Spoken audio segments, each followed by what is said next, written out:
안녕하세요. 반주로만 듣다가 독주로 들으니까 아주 실력이 뛰어나군요. 오늘도 마스크를 쓰고 예배를 합니다. 하나님께서 은혜 주시길 바라고요. 2장 17절을 제가 읽겠습니다. 그 다음에 회막이 레인의 진영과 함께 모든 진영의 중앙에 있어 행진하되 그들의 진친 순서대로 각 사람은 자기 위치에서 자기들의 길을 따라 앞으로 행진할지니라. 은혜로우신 주님, 이 시간에 또 저희들 나왔습니다. 또 온라인으로 예배하는 모든 귀한 당신의 자녀들과도 함께 하여 주시고 어려움 속에서 하나님의 말씀이 살아서 역사하게 도와주옵소서. 부족한 종과도 함께 해주십시오. 예수님의 이름으로 기도합니다. 아멘. 지금 우리나라 특별히 지난주에는 그 중심에 마스크가 있었다는 생각을 합니다. 사람들이 감염을 예방하기 위해서 마스크를 사려고 했는데 이제 부족이 있기 때문이죠.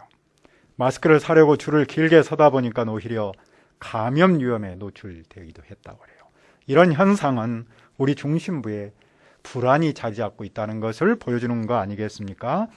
정말로 모든 나라가 그 불안을 이기길 원하고 있습니다. 어떻게 하면 이길 수 있을까요?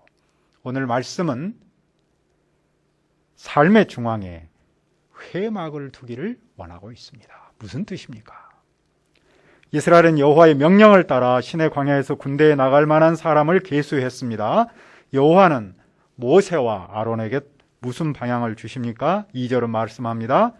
이스라엘 자손은 각각 자기의 진영의 군기와 자기 조상의 가문의 기호의 곁에 진을 치되 회막을 향하여 사방으로 치라. 그들은 지파별로 깃발을 중심으로 진을 쳐야 합니다. 진은 일종의 군대 진영을 말합니다. 그들은 진영을 만들 때 회막을 중심으로 해야 합니다. 회막은 무엇입니까? 하나님이 함께 하시는 성소를 말하는데 천막 성소이죠. 그때는 아직 건물 성전을 짓지 않았기에 천막으로 대신했습니다. 이곳은 하나님이 계시는 곳이며 하나님께 예배하는 곳이죠. 자, 2절을 다시 한번 보십시오. 회막을 향하여 진을 치라. 왜 여호와께서는 회막을 중심으로 진을 치라고 하시는 걸까요? 첫째로 하나님의 군대로서 정체성을 깨우치십니다.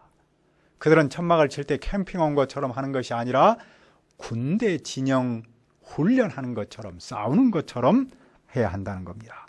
그도 그럴 것이 그들은 세상으로부터 회막을 보호해야 합니다. 뿐만 아니라 그들은 세상의 나쁜 바이러스가 하나님을 예배하는 곳을 침범하면 맞서 싸워야 하기 때문이죠. 둘째로 삶의 중심에 회막을 두라는 겁니다. 그들은 이제부터 회막을 중심으로 이동하고 회막을 중심으로 생활합니다. 그야말로 회막이 삶의 중심축, 중앙, 센터에 있어야 한다는 것이죠. 자, 그러면 그 회막을 중심으로 해가 뜨는 곳 동쪽에는 누가 진을 쳐야 합니까? 유다 진영이 진을 쳐야 합니다. 그리고 그 곁에 이사갈과 수불론 지파가 진을 칩니다. 그리고 그들은 행군할 때 제1대로 행군해야 합니다. 여기서 우리는 두 가지를 생각해 볼 수가 있는데, 첫째로 유다 지파가 동쪽에 진을 친 데는 무슨 뜻이 있습니까? 동쪽은 이스라엘 신앙에서 가장 중요한 자리입니다. 동쪽은 해가 뜨는 곳이며 성막 입구가 있는 곳입니다. 그런데 사실은 아담이 타락했을 때 에덴 동산을 쫓겨나 동쪽으로 내침을 당했습니다. 하나님께 대적했던 바벨론도 동쪽에 있고 죄의 도시로 알려져 있는 소돔과 고모라도 동쪽에 있었습니다. 이런 역사적 맥락을 기초하여 하나님의 구속은 동쪽으로부터 올 수밖에 없겠죠. 따라서 동쪽으로 이동하는 개념은 잃어버린 낙원을 회상시킵니다. 그리고 동쪽으로부터 하나님의 구원 사역이 일어날 것을 희망할 수 있게 되겠죠. 따라서 유다 지파가 동쪽에다가 진을 친다는 것은 하나님의 구속의 사역이 그 지파로부터 시작한다는 것을 보여줍니다. 둘째로 유다 진영이 제1대로 행진하게 한 데는 무슨 뜻이 있을까요? 유다는 본래 태어날 때는 야곱의 넷째 아들로 태어났습니다. 그러나 유다 지파는 형이었던 르우벤과 시몬 지파를 뛰어넘어서 이스라엘의 모든 중심 세력에 서 있습니다. 유다는 이스라엘의 지도자 역할을 하고 있는 겁니다. 다윗 왕도 유다의 후손에서 나왔죠. 예루살렘 성전도 유다 지파의 땅입니다. 장차 유다의 후손에서 메시아도 태어날 것을 보여주고 있는 그림이죠. 자, 그러면 남쪽에는 누가 진을 칠 겁니까? 루벤 군대 진영이 있을 것인데 그 곁에는 시므온 지파와 갓 지파가 진을 칠 겁니다. 그들은 행군할 때 두 번째로 출발할 겁니다. 루벤은 야곱의 첫 번째 아들입니다. 그런데 그는 유다에게 두 번째로 밀렸습니다. 왜냐하면 그는 아버지의 첩인 빌하와 동침을 했기 때문입니다. 자, 진영의 중앙에는 누가 있습니까? 17절을 다시 한번 봅시다. 그 다음에 회막이 레인의 진영과 함께 모든 진영이 중앙에 있어 행진하되 그들의 진친 순서대로 각 사람은 자기 위치에서 자기들의 길을 따라 앞으로 행진할지라. 회막은 모든 진영의 중앙에 있는데 레위 사람의 진도 중앙에 있습니다. 따라서 회막은 레위 사람의 진영과 함께 그 진영들 중앙에서 행진합니다. 이스라엘이 행진할 때나 머물러 있을 때나 모든 진영의 중앙에는 회막이 있습니다. 회막이 마치 우리의 심장처럼 좌우로 펼쳐져 있습니다. 그리고 그들이 행진을 해 나갈 때는 마치 사람이 머리를 앞으로 하고 이렇게 나가는 것처럼 회막을 감싸면서 행진을 하고 있습니다. 자, 회막이 모든 진영의 중앙에 있어야 한다는 데는 무슨 뜻이겠습니까? 이미 앞에서 살펴본 것처럼 첫째로 이스라엘은 회막을 호위하는 군대입니다. 동시에 여호와께서 계시는 곳을 침범하는 모든 세력과 맞서서 싸워야 하는 군인입니다. 오늘 우리가 믿음으로 사는 것도 사실은 회막을 지키며 사는 것과 같습니다. 하나님을 대적하는 나쁜 바이러스와 맞서서 싸우는 것과 같은 겁니다. 우리는 하나님의 말씀과 그분의 영광을 지켜야 하는 군인으로 부름받았기 때문입니다. 여기에 우리의 자신과 교회의 존재 의미와 목적이 있는 것이겠죠? 지난주부터 정부에서는 마스크 쓰기에 문제가 생기자 사회적 거리 두기를 방향을 바꿔서 아주 강조하고 있습니다. 특히 교회가 이 정책에 따르기를 여러 모양으로 호소하고 있습니다. 용인시에서도 저에게 협조문을 2번이나 보냈습니다.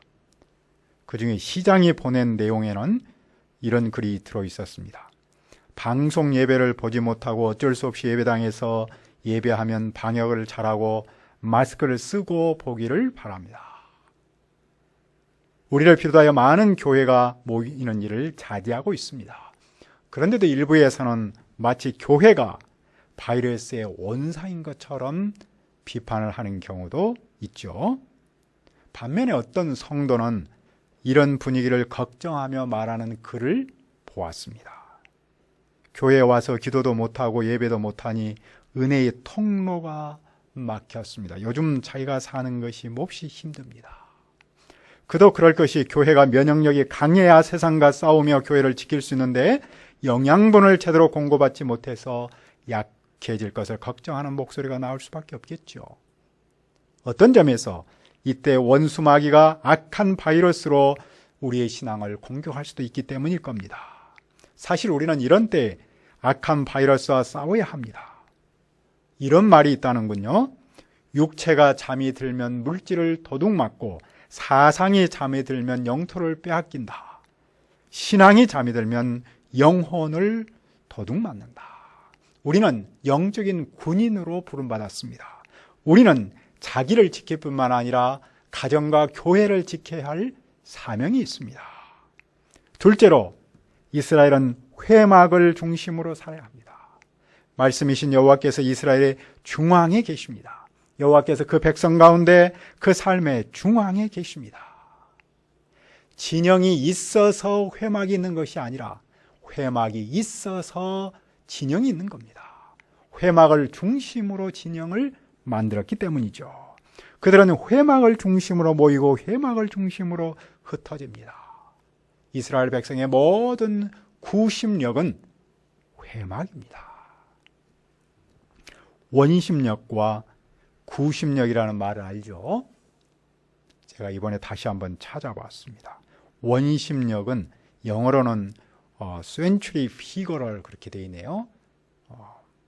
물체가 원 운동을 할 때 회전 중심에서 멀어지려는 힘이다.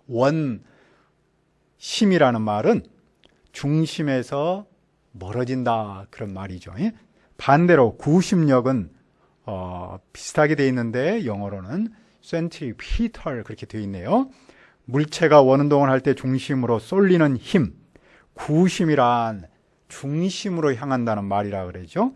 물체에 끈을 매달아서 회전할 때 바깥쪽으로 쏠리는 힘이 원심력이죠. 그런데 끈을 매달아 회전할 때 원심력이 작용하지만 물체가 바깥으로 튀어나가지 않고 원운동을 계속할 수 있죠. 원심력과 크기가 같고 방향은 정반대로 작용하는 구심력이 있어서 원심력을 상쇄하기 때문이라고 상세하게 기록이 되어 있더라고요. 원심력보다 구심력이 적으면 당연히 물체가 튀어나가 버리겠죠. 물체가 밖으로 튀어나가지 않으려면 원심력보다 구심력이 힘이 강해야겠죠. 그러면 구심력의 정체는 뭡니까? 그것은 바로 끈의 장력이라고 말할 수 있겠죠. 끈의 장력 때문에 물체가 원 밖으로 튀어나가지 못합니다. 예를 들어서 다른 지구의 주위를 원 운동하고 있잖아요. 당연히 밖으로 막 튀쳐나가려고 하겠죠. 돌아가니까. 그런데 그 달이 튀어나가지 못하는 것은 지구에서 끄는 힘이 강하기 때문이죠. 그 끄는 힘을 우리는 중력이라고도 말하고 만우인력이라고도 말합니다. 눈에 보이지 않는 끈을 연결하고 있는 것과 같은 개념이겠죠. 제가 이렇게 길게 구심력과 원심력을 설명하는 것은 물리의 기초를 말하려고 하는 것이 아니라 우리가 교회 공동체 안에서 살 때 이런 두 힘이 작용한다는 것이기 때문입니다. 우리를 교회 밖으로 끌고 가려는 어떤 힘이 있습니다. 일종의 원심력이 있습니다. 그때 우리를 교회 안으로 잡아당기는 힘이 없으면 공동체 밖으로 튀쳐나갈 수밖에 없습니다. 원심력이 상당히 강하기 때문입니다. 그 원심력을 상쇄하는 구심력이 무엇입니까? 바로 하나님이십니다. 바로 이스라엘 공동체에게 말했던 회막입니다. 그분의 말씀이죠. 그 점에서 하나님의 조서인 회막이 이스라엘의 구심력이었던 겁니다. 오늘 우리의 구심력도 하나님의 말씀이고 그 말씀이 우리의 삶의 중앙에 있습니다. 우리는 그것을 교회 공동체라고 부릅니다. 단순히 건물을 말하는 것은 아니죠. 우리가 예전에는 교회라는 말 대신에 센터라는 이름을 썼잖아요. 바로 여기에서 나왔던 겁니다. 즉 우리의 삶의 중앙에, 센터에 하나님이 계시고 하나님의 말씀이 계셔서 우리의 구심점, 구심력이 되기를 기대했던 것이죠. 그런데 그 센터가 말이 좋았던지 그냥 동사무소도 쓰고 자동차 정비센터도 쓰고 미장원도 쓰고 다 그냥 센터를 갖다 붙이니까 의미가 이제 죽어버렸잖아요. 그래서 교회라는 말로 바꾼 거죠. 보통 교회를 부를 때는 또 이렇게 부릅니다. 지역교회, 영어로는 local church라고 부르죠. 그 말은 그 지역의 중심이 되는 삶의 중심이라는 뜻입니다. 그래서 교회가 처음 출발했을 때 유럽도 그렇고 우리 한국도 마찬가지지만 그 지역의 한 중앙에 교회가 있었습니다. 그 지역과 그 지역 주민이 모두 교회를 중심으로 해서 삶을 살라는 뜻이죠. 우리가 교회 중심으로 산다는 말은 말씀 중심으로 산다는 뜻입니다. 말씀이 있어서 교회가 있는 것이지 교회가 있어서 말씀이 있는 것은 아닙니다. 성도는 말씀을 중심으로 교회로 모이고 세상으로 흩어집니다. 성도의 삶의 중앙에는 언제나 말씀이 있기 때문입니다. 하나님의 말씀이 내 삶의 중앙에 있으면 세상으로 튀어나가지 않습니다. 교회 안으로 들어옵니다. 오늘 내 삶의 중앙에는 무엇이 자리 잡고 있습니까? 회막 서쪽에는 누가 진을 칠 겁니까? 에브라임 군대가 있고 그 곁에는 므낫세 지파와 베냐민 지파가 있습니다. 에브라임 양쪽에 므낫세와 베냐민이 자리 잡은 데는 무슨 뜻이 있을까요? 에브라임과 므낫세는 요셉의 아들입니다. 베냐민은 요셉의 동생인데 다 한 엄마 밑에서 태어났습니다. 그러므로 그들이 함께 한 것은 지극히 당연하겠죠. 여기서 주목할 점은 에브라임입니다. 그가 유다의 맞은편에 자리를 잡았습니다. 그 말은 유다와 에브라임이 일정 기간 동안 이스라엘의 두 축을 이룬다는 것을 보여줍니다. 그 유명한 여호수아가 에브라임의 후손입니다. 이스라엘 백성이 가나안 땅을 정복할 때 가장 중심에 서서 그 일을 했던 그 지파가 에브라임 지파고 바로 여호수아입니다. 북쪽에는 누가 진을 칠 겁니까? 단 군대가 진을 치는데 그 곁에는 아셀 지파와 납달리 지파가 있습니다.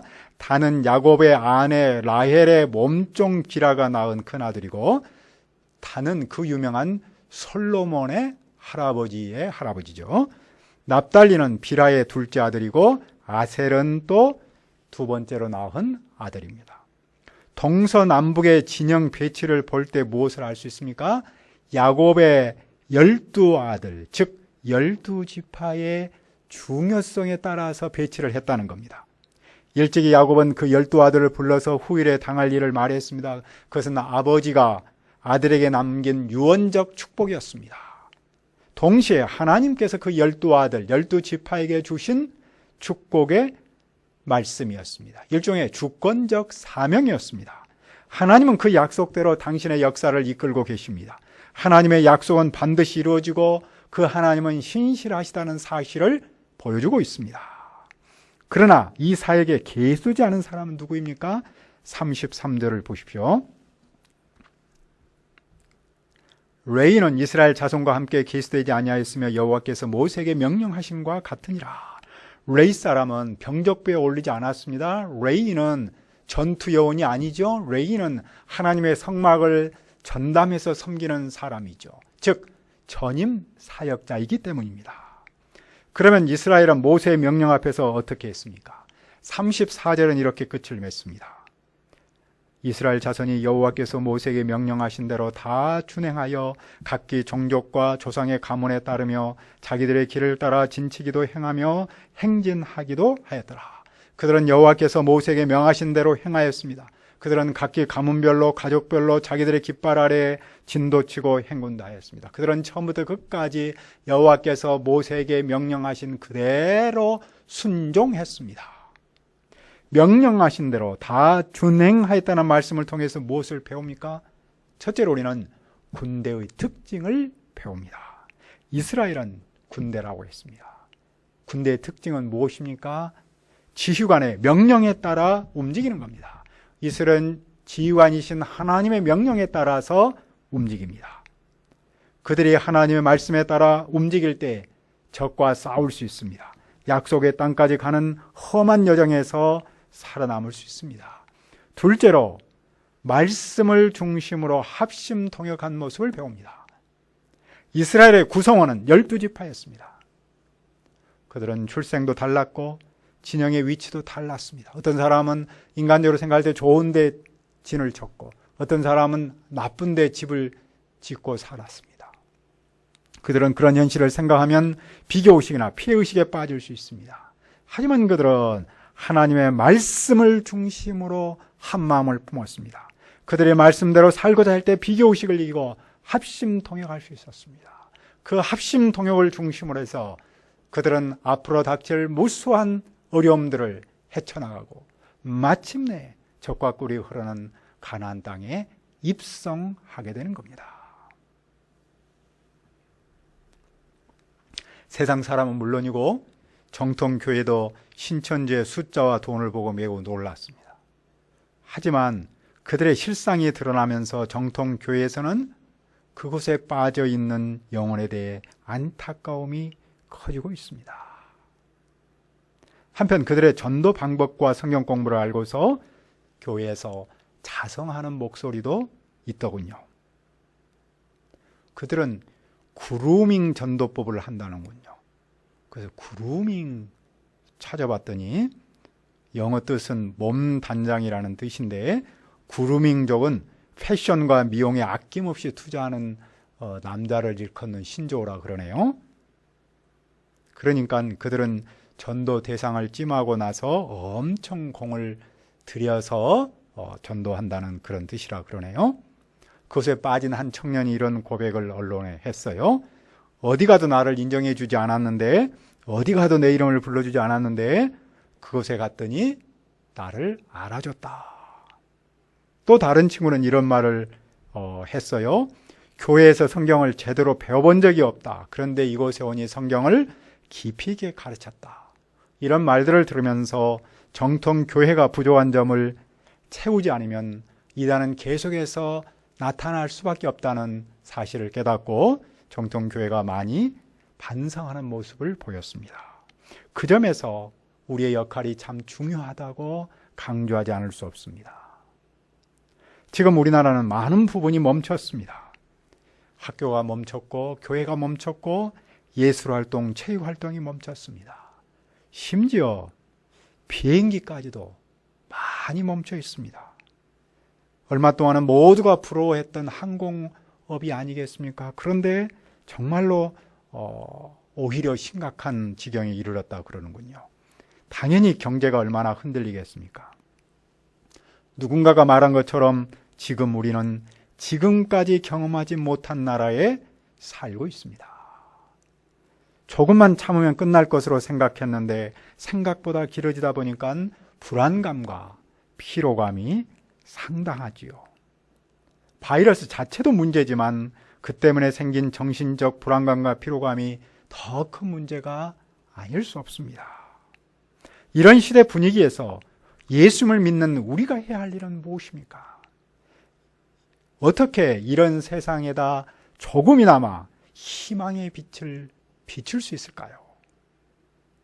오늘 말씀에 의하면 내 삶의 중앙을 돌아봐야 한다는 겁니다. 내 삶의 중앙에 무엇이 있습니까? 내 삶의 중앙에 회막을 둬야 한다고 여호와 하나님께서 우리에게도 가르치십니다.